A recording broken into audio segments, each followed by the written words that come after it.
మీలో ఎంతమందికి మీరు డైలీ తినే ఫుడ్లో నిమ్మకాయని కలుపుకు తినే అలవాటు ఉంది? అలాంటి అలవాటు మీకు కూడా ఉండుంటే పైనున్న ఆ దేవతలు సైతం మిమ్మల్ని చూసి అంటారు.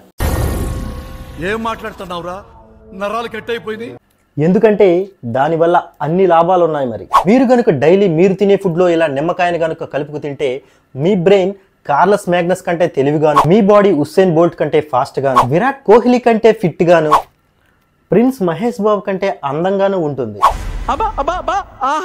ఎందుకు ఇలా చెప్తున్నాను అంటే మనం ఫుడ్ తినేటప్పుడు దానిలో ఉండే ఐరన్ మన శరీరంలోకి అయితే వెళ్తుంది, కానీ అది మన రక్తంలో కలవదు. నెక్స్ట్ డే మోషన్ ద్వారా దాన్ని మనం బయటికి పంపించేస్తాం కూడా. కానీ మీరు ఇలా డైలీ ఫుడ్ లో నిమ్మకాయని కలుపుకు తింటే గనుక నిమ్మకాయలో ఉండేటువంటి విటమిన్ సి మన ఫుడ్ లో ఉండేటువంటి ఐరన్ తో త్వరగా కలిసి కరిగిపోయి రక్తంలో ఇమిడియట్ గా కలిసిపోతుంది. అంటే మనం తినే రెగ్యులర్ ఫుడ్ తో రెట్టింపు బలం లభిస్తుంది. అంతేకాకుండా ఈ రకంగా మనం రెగ్యులర్ గా తినడం వల్ల మన యొక్క ఇమ్యూనిటీ సిస్టమ్ కూడా డెవలప్ అవుతుంది, మన యొక్క జీర్ణ శక్తిని కూడా పెంచుతుంది, మన యొక్క వెయిట్ మేనేజ్మెంట్ లో కూడా ఇది ఉపయోగపడుతుంది. ఈ రకంగా నిమ్మకాయని కలుపుకు తినడం వల్ల మన యొక్క స్కిన్ కూడా గ్లో వస్తుంది.